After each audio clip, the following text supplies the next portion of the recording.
Hi friends, welcome to Latha creations. இன்றைக்கி நம்ம சேனலில் ஒரு சூப்பரான ஒரு அருமையான ஒரு சளி வெளியேற ஒரு மூலிகை டீயை தாங்க பார்க்க போகிறோம். வாங்க அந்த டீ நான் எப்படி போடுறேன் அப்படிங்கிறத பார்க்கலாம்.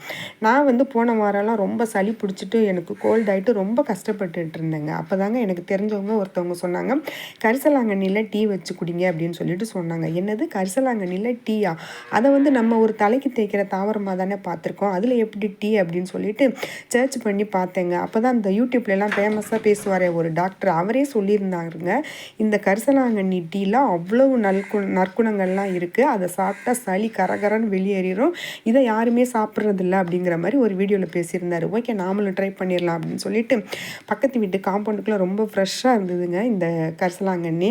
அதையே என்னால் எட்டி குனிஞ்சு எப்படியோ கஷ்டப்பட்டு பறிச்சுட்டு வந்துட்டேன். எங்கள் வீட்டுக்குள்ளே நிறையா இருந்தது, அதை நான் தேவையில்லை அப்படின்னு சொல்லிட்டு க்ளீன் பண்ணி விட்டுட்டேன். இப்போ அது பக்கத்து வீட்டு காம்பவுண்டுக்குள்ளே ரொம்ப ஃப்ரெஷ்ஷாக இருந்தது. ஓகே, அதை நம்ம பறிச்சிக்கலான்னு சொல்லிட்டு கஷ்டப்பட்டு பறிச்சுட்டு வந்தேன். எங்கள் வீட்டு செவரு ஓரத்துலேயே கல்லுக்குள்ளேயுமே முளைச்சிருந்ததுங்க. அது எல்லாத்தையும் எடுத்துகிட்டு வந்து க்ளீன் பண்ணிவிட்டு ஒரு 2 டம்ளர், நல்லா ஒரு 300 மில்லி அளவு 2 டம்ளர் தண்ணி வச்சுட்டேங்க. வச்சுட்டு அந்த கரிசலாங்கண்ணி இலையும் கிள்ளி போட்டுட்டு, அது கூடவே எங்கள் வீட்டில் இருந்த கொஞ்சம் துளசி இலையும் கொஞ்சம் கிள்ளி அதுலேயே போட்டுட்டு, அப்புறம் அது கூட 2-3 இன்க்ரீடியன்ட்ஸ் சேர்க்கணும்னு சொல்லியிருந்தேன் இல்லையா, அது என்னென்னா 2 ஏலக்காய், அப்புறம் ஒரு பெரிய சைஸ் துண்டு இஞ்சி. அந்த எங்கள் வீட்டில் ஒரு குட்டி ஸ்டீல் உரல் வச்சுருக்கேன், அதுலேயே அந்த ஏலக்காயும் போட்டுட்டு அந்த இஞ்சி துண்டும் நல்லா துண்டாக கட் பண்ணி போட்டுட்டு, அப்புறம் அது கூட கொஞ்சம் சீரகம், அதாவது ஒரு 1/2 ஸ்பூன் அளவு சீரகமும் எடுத்து போட்டுட்டு, அப்புறம் ஒரு மிளகு 10 மிளகுக்கு மேலேயே தான் இருக்கும், அந்த மிளகும் கொஞ்சம் போட்டுட்டேன். இது கூட கொஞ்சம் அந்த தனியாக விதை கொஞ்சம் சேர்த்தாலும் சூப்பராக இருக்குங்க டீ. நார்மலாகவே நான் இஞ்சி, அந்த தனியாக விதை, ஏலக்காய் இதெல்லாம் தட்டி போட்டு எப்போவுமே டீ வைப்பேன். ஆனால் இன்றைக்கி இதோட எக்ஸ்ட்ரா கரிசலாங்கண்ணி சேர்த்தது தான் ஸ்பெஷல். உண்மையிலேயே இதில் இருக்கிற நம்ம நல்ல குணங்கள்லாம் நமக்கு தெரியாமையே போயிடுதுங்க.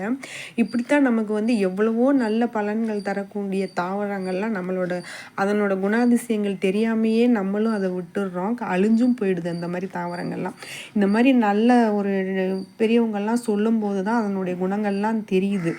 ஓகே, அதை தட்டி எடுத்துகிட்டு வந்துட்டேங்க. தட்டி எடுத்துட்டு 2 டம்ளர் நல்லா 300 மில்லி பிடிக்கிற அளவுக்கு நல்லா தண்ணி ஒரு பாத்திரத்தில் வச்சுட்டு, அந்த கரிசலாங்கண்ணி இலை, துளசி, அப்புறம் நம்ம இந்த இஞ்சி, மிளகு, சீரகம், ஏலக்காய் இதெல்லாம் தட்டி போட்டோம் இல்லையா, எல்லாத்தையும் அதுலேயே போட்டு நல்லா கொதிக்க வச்சுட்டேங்க. நல்லா 2 டம்ளர் தண்ணி, நல்லா 1 டம்ளர் 1.5 டம்ளர் வர்ற அளவுக்கு நல்லா கொதிக்க வச்சுட்டேன். கொதிக்க வச்சுட்டு அது நல்லா கொதித்து வந்ததுக்கப்புறம் நம்ம கொஞ்சம் இனிப்புக்காக நாட்டு சர்க்கரை இருந்தாலும் போட்டுக்கலாம். என்கிட்ட நாட்டு சர்க்கரை இல்லாதனால நான் வெல்லம் தாங்க போட்டேன். வெல்லம் போட்டு அதையும் நல்லா ரொம்ப நேரம் நல்லா கொதிக்க வச்சுட்டேன்.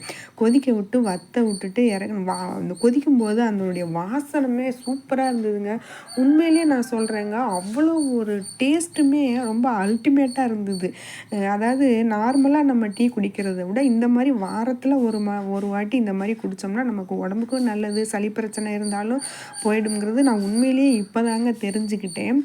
அதுக்கப்புறம் நல்லா கொதிக்க வச்சுட்டு நல்லா வடிகட்டினப்போ ஒரு டம்ளர் கிட்ட எனக்கு போதும்னு தோணுச்சு. சரி, பாதி எடுத்து வச்சுட்டு 1 டம்ளர் அளவு வடிகட்டி குடிச்சு பார்த்தா டேஸ்ட்டுமே சூப்பராக இருந்ததுங்க. நான் கூட காரமாக இருக்கும்னு நினச்சேன், காரம்லாம் எதுவுமே இல்லைங்க. ரொம்ப ரொம்ப பிடிச்சி போச்சு.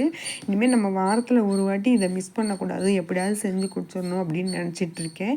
இந்த மாதிரி உங்களுக்கும் ஏதாவது சளி பிரச்சனை அப்படி இருந்ததுன்னா நீங்களும் இதே மாதிரி இந்த மாதிரி கரிசலாங்கண்ணி உங்கள் அக்கம் பக்கத்தில் கிடச்சதுன்னா கண்டிப்பாக ட்ரை பண்ணி பாருங்கள். சளிக்கு சூப்பரான மருந்து.